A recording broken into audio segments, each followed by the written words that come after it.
皆さんこんにちは、セナです。このチャンネルでは日本の文化やしきたり、生活、歴史、日本のちょっと面白いことについてお話ししています。今日は、日本人は朝昼晩何を食べているのかということについてお話ししようと思います。皆さんは、毎日どんな食事をしていますか？また1日何食ぐらい食べますか？この食事の話、特に日本と他の国を比較するときに思い出すのが、カナダでのお話ですね。私はカナダに半年間語学留学をしていたことがあるんですが、その時に担任だったカナダ人の男性の先生がこういった話をしてくれました。昔その人が、同じく英語を教えていた時にアジア圏の学生に先生は毎日どんなものを食べているんですかと聞かれたことがあったそうです。そしてその先生は、じゃあ何を食べていると思うって学生に聞いてみると、ハンバーガーかピザを食べていると思いますと回答されたそうです。これがすごく興味深い話だなと私は個人的に思いました。食事、ご飯は生活の一部すぎて、自分が毎日何気なく食べているものとか食材って地域や国、また国が同じでも家族単位でも結構変わってきますよね。こういったのはすごく興味深い話だなと思って、今日は日本人は何を食べているのかということについて、もしかしたら海外の視聴者さんは面白い分野かなと思ってお話ししようと思います。今オーストラリアに住んでいるので、私はどちらかというと毎日の食事は西洋寄りかなと思います。しかし私は日本にいる時、生まれてからここに来るまでずっと日本で過ごしてきました。なので私は毎日お寿司を食べているわけではありません。まず日本の料理に欠かせないのがご飯、お米ですね。日本語でライスは調理をされていないものを米、お米と言って、また調理済みのものですね、食卓に並んでいるライスをご飯、白ご飯などと呼びます。日本では2000年以上前から、稲作文化が広まって、日本中でご飯が食べられて、日本人の主食はご飯です。稲作文化が始まったあたりから小麦も栽培はされているんですが、稲作の方が日本の気候に合っていたため、ご飯がもっと多く広まりました。しかし後々の、小麦を使ったそばであったりおうどんですね、またラーメンなんかも出てきます。そして20世紀後半ぐらいから、外国から来たパンも日本で流行って、それも今もご飯の普通の食卓の一部として定着しています。主食はお米、ご飯ですが、では朝ごはんはどんなものがあるのでしょうか。まずは日本の伝統的な朝ごはんをご紹介したいと思います。日本の伝統的な朝ごはんでは、まずご飯ですね、お米と、あとは焼き魚ですね、鮭であったりサバであったり焼き魚と、あとはサイドのおかずとして卵焼きですね。家庭でいろいろ味付けが変わってくるんですが、砂糖を入れて甘めに味付けする卵焼きであったり、だしですね、魚のストックですね、シーフードストックを入れただし巻きであったり、いろいろあります。そういったものとか、あとは、納豆の発酵食品の豆の発酵食品の納豆であったり、あとはちょっとピクルスに似てるような漬物とか梅干しなんかがあります。そしてもう一つ、お味噌汁ですね。味噌もう海外でも人気だとは思うんですが、これもお豆を発酵させて作った味噌でスープを作ったものですね。家庭によっていろいろ具材は変わってくるんですが、例えばわかめが入っていたり、揚げ出し豆腐が入っていたり、ネギが入っていたり様々です。これが日本の伝統的な朝ごはんになります。皆さんどう思いますか？すごくボリューミーじゃないですかね。たくさんの品数があって、ご飯の数があって、そしてとても健康的だなっていう風な印象があります。しかしこれは伝統的な朝ごはんであって、たくさん多くの日本人が、今の現代の日本人がこの食事をしているかと言われればちょっと違うと思います。もしかしたら朝時間にゆとりがある人であったり、朝はしっかり食べたい人なんかはこういった食事をするかもしれないです。かくいう私はこのような食事はホテルの朝食でしか食べたことがありません。現代の日本人の多くはご飯派かパン派に分かれると思います。私が小さい頃実家で家族みんなで一緒に暮らしていた時は、私はパン派でお兄ちゃんがご飯派でした。なので私のお母さんは、次の朝にご飯が炊き上がるように炊飯器を設定して、そして私のためにパンも買っておいてくれました。この、ご飯派の人は例えば炊き上がったご飯と一緒に先ほども言った卵焼きであったり、梅干しであったり、あとは結構手軽に食べられる鮭フレークっていうのもあるんですね。そういったものだったり昆布とか納豆梅干しとかも一緒に食べたりします。そして私パン派は日本では食パンですね。食パンももう人気だと思うんですが、これをよく食べていました。スーパーとかベーカリー屋さんまで行かなくてもスーパーで売っています。日本の食パンが海外との違うなと個人的に思ったところが、日本の食パンは結構厚切りが多いんですね。私が思ったのがオーストラリアやカナダでこのローフブレッドを食べた時は結構面積がちょっと小さめで、なおかつこの1枚が薄いんですね。これもこれですごく美味しいんですけど、日本の食パンはもうちょっと厚切りで、そしてこれをこのようなトースターで両面焼いて、そしてバターとかジャムをつけるとすっごくふわふわしていてとても美味しいです。これが私の毎日の朝ごはんでした。また食パンの他には菓子パンがたくさん豊富にあります。またベーカリーじゃなくてもスーパーなどであんパンであったりクリームパンとかカレーパンとか、本当に様々なたくさんの菓子パンがあります。最初もしかしたら袋に入っている菓子パンを見てって思う人もいるかもしれないんですけど、一度食べてみてください。結構美味しいですよ。私の海外の友達の中で今人気なのがランチパックですね。これも食パンに似たような結構ふわふわの生地に、ジャムであったりいちごジャムであったりピーナッツバターなんかがサンドされたサンドイッチのような感じですね。はい、これも他にも卵サンドであったりメンチカツであったり結構セーボリー系も多くて、ぜひ日本に行った時は試してみてください。食べてみてください。美味しいですよ。このようにご飯派かパン派か分かれるんですが、人によってはヨーグルトだけ食べる人もいるし、果物も一緒に食べる人、そもそも朝ごはんを食べない人なんかも様々です。そして昼ご飯ですね。昼ご飯は一番海外でも人気なのが弁当ボックスではないでしょうか。これはまた地域によっては様々あると思うんですが、私が生まれ育ったところでは中学校からお弁当を持っていて昼ご飯にそれを食べるシステムでした。なので私は中学校、高校生、大学生、また社会人ですね、働き始めてからも朝自分でお弁当を作って持って行っていました。このお弁当は半分ぐらいはもうお米ですね、ご飯で、もう半分がいろんな自分の好きなおかずを入れれます。私はこれは先ほども言った焼き魚とかも入れれるんですけど、ちょっと傷みやすいので、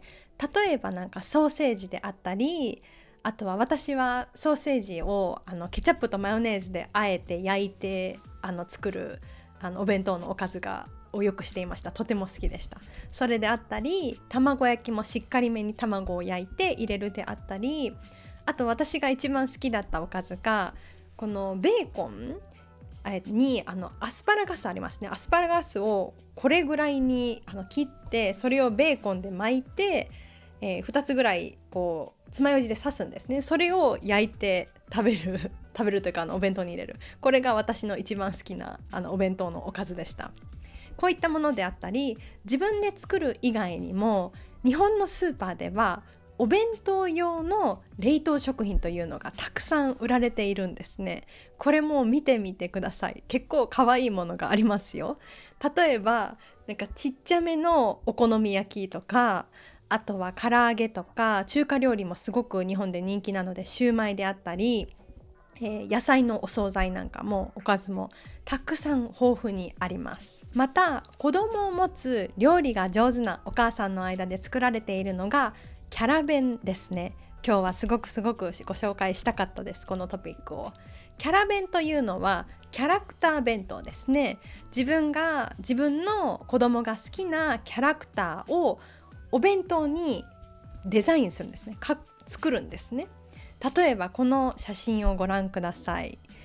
私はお兄ちゃんがいますね。お兄ちゃんの奥さんですね。私の姪おいのお母さんが作ったキャラ弁なんですけど、全部可愛くないですか？もう本当に私はこういうことはあんまり器用じゃないので自分でできないだろうなと思うんですが、例えばなんかハムとかを切ったり、海苔ですね。海苔を切ってこういう風に目とか眉毛とか、このクレヨンしんちゃんとかめっちゃ可愛いですよね。であとは、このピカチュウであったりとか、もう本当に可愛い、いろいろとね、色も鮮やかで、きゅうりで緑を入れたりとか、ハムでピンクを入れたり、卵で黄色を入れたり、とっても可愛いですね。またそのインスタグラムとか YouTube とかでもキャラ弁って日本語で検索すると多分たくさん出てくると思います。はい、また見てみてくださいね。また日本で一番手軽な昼ご飯といえばおにぎり、ライスボールではないでしょうか。おにぎりは塩で味付けしたご飯に具材を何かいろいろ入れるものですね。例えば昆布を入れた昆布のおにぎりとか、鮭フレークを入れた鮭おにぎりだとか、あとは梅干しとかですね。先ほどからも梅干しの話をしてるんですけど、皆さん梅干しはご存知ですか？梅なのでプラムなんですけど、この果物の梅を想像していたらちょっと違うと思います。梅干しというのは取った梅に焼酎か何かそのお酒類をシュッシュッとスプレーして、そこに、お塩ですね、塩を入れて漬けるんですね。1週間ぐらい漬けます。すると果物、その梅から水分が出て、もう何か水漬け、塩漬けがもう塩がなくなって水分になるんですけど、そこにまたシソの葉を入れて味付けをする。そしてまた1週間か数日経った後にそれを干すんですね。それが梅干しになります。塩を使うので塩辛いのかなって思う人もいるかもしれないんですけど、どちらかというと酸っぱいです。これも梅干しだけを初めて食べたらちょっとどう感じるかわからないんですけど、ご飯とはすごく合います。ご飯とすごく合う食べ物なので、ぜひ日本に来た時に食べてみてくださいね。そんな風にして自分で作る以外には、例えばコンビニのご飯であったり、あとはチェーン店の牛丼屋さんとかラーメン屋さんとかで昼ご飯を食べる人が多いです。そして夜ご飯ですね。夜ご飯はもう一日のメインですね。一番重要な、たくさん栄養を取れるタイミングのご飯かなと思います。この夜ご飯で日本食で言えば、例えばとんかつであったり天ぷらであったり、あとは唐揚げとか親子丼とかですね、あとカレーライスとかもですねであったり、そば、うどん、ラーメンなどがあります。また海鮮系だと魚介類ですね。魚介類の料理は日本の家庭料理でとても人気です。そのお味噌汁に貝が入っていたり、焼き魚、先ほどのサバとかサーモンとかですね、煮魚であったり、私が一番好きな家庭料理、魚を使った家庭料理はブリ大根です。ブリというお魚と大根、ラディッシュなんかですね、大根をこの醤油とみりんと砂糖と生姜などに入れたこのスープというか汁につけてというかを煮立てて食べるもので、すっごく美味しいです。ブリは冬の魚なんですけど、とても美味しいです。こういった魚の家庭料理ってまだまだ、海外では知られてないんじゃないかなと思います。もしかしたら見た目もちょっと人気が出にくい見た目してるかもしれないんですけど、すごく美味しい、たくさんのバリエーションがあるので、ぜひ居酒屋なんかに行った時に食べてみてくださいね。伝統的な日本の朝ごはんでもそうなんですが、夜ご飯では一汁三菜というのが基本的な献立になります。一汁という漢字は汁1ですね、1汁ですね。なのでスープ系のものがあるんですね。例えばお味噌汁であったり、あとはねコーンスープとか家庭によっては違うと思いますが、あと山菜というのは3つのおかずを意味をします。1つは肉とか魚、または卵とか豆からもタンパク質を取るんですが、そういったメインの料理と、あとは2つは例えばもうちょっと小さい小鉢ですね。小鉢というのがこのような小さい器に入った本当に少量の何かおかずなんですけど、そういったものを食べて、一汁三菜とご飯ですね、白ご飯、これが基本的な夜ご飯の献立になります。小鉢のおかずとかって作り置きとかもできますし、発酵食品も多いんですが、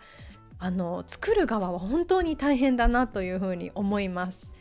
子供からこういった食事のスタイルをずっとしてきているんですが、大人になってから思うのが、もう小さい頃からもう仕事も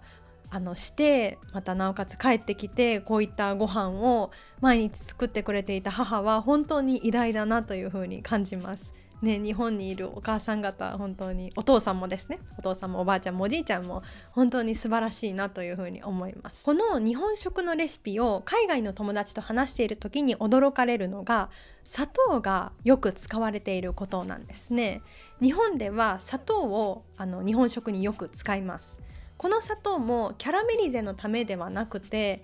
例えばこの食材を腐らせないようにであったり、また最初に砂糖を入れることでお肉とかの食材を柔らかくする効果があるんですね。こういった意味で砂糖を使われるようになって、日本食では甘めの味付けが結構多いと思います。日本食の大切な調味料としてさしすせそがあります。さが砂糖のさですね。しが塩のし。すがお酢の酢ですね。せが醤油。そしてそが味噌です。料理で調味料を合わせる際にこの順番に入れると美味しくできるっていう風なコツもあったりします。また日本食以外には明治時代以降、日本では中国や西洋などから外国から来た食べ物を日本で独自にアレンジした家庭料理が、たくさん広まっていきました。例えば先ほど言ったカレーライスの他にはオムライスがあります。オムレツとライスですね。ライスの部分は例えばケチャップライスで鶏肉チキンなんかを入れたものに薄く焼いた卵をくるんって包んで食べるものであったり、あとはハンバーグですね。ハンバーグステーキですね。これも日本で子供の中でもとても人気な食べ物です。こういったものであったり、あと中華料理も日本ですごく人気です。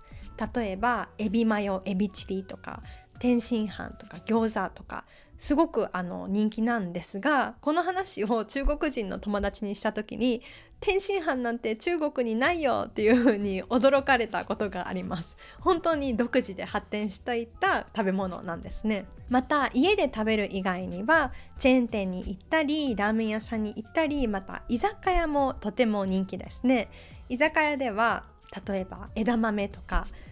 焼き鳥とかお刺身なんかもちょこっとした量ですごくお手頃な価格で食べられます。これも日本人、特にサラリーマンですね、お酒を飲む人にとってはもう憩いの場となっています。今日は日本の朝昼夜の食生活についてお話ししました。朝はしっかりめに食べるか軽く済ませるか、そして昼ご飯もお弁当でバランスを取るかさっと済ませるか、夜ご飯も家庭料理を食べるか外食をするか、その日の気分や予定によって様々な食生活があると思います。そしてもう一つ注目していただきたいことが平均寿命ですね。日本では世界的に見て平均寿命が長いことで知られています。長生きをするんですね。この理由の一つにこういった食生活、栄養バランスがいいことも理由の一つではないでしょうか。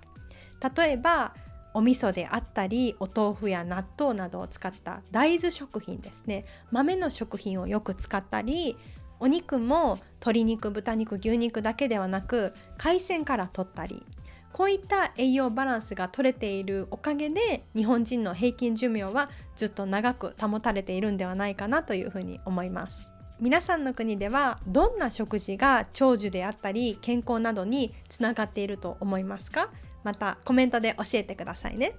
今日のお話はこれで以上です。このお話がいいなと思ったらいいねもお願いします。そしてチャンネル登録もよろしくお願いします。ではまた次のエピソードで会いましょう。じゃあね。最近アニメも見たんだけどタイトル忘れちゃってわかる？舞台が未来の宇宙で犯罪者を追う賞金稼ぎの人たちがたくさんいる世界で、この主人公がとってもクールな男の人でブルーのスーツを着てたと思う。青いスーツを着てたと思う。で相棒がマッチョな男の人で他にもメンバーが記憶をなくしちゃった女性がいてすっごくセクシーなんだけど、その人とかあとはハッカーとか犬とかがいて、この宇宙船に乗ってなんかいろんな星にあるトラブルに巻き込まれちゃうの。わかる？このタイトル。なんかそのアニメすっごくジャズ音楽がもう素敵で、わかる？もしわかったらこのタイトルまた教えてほしい。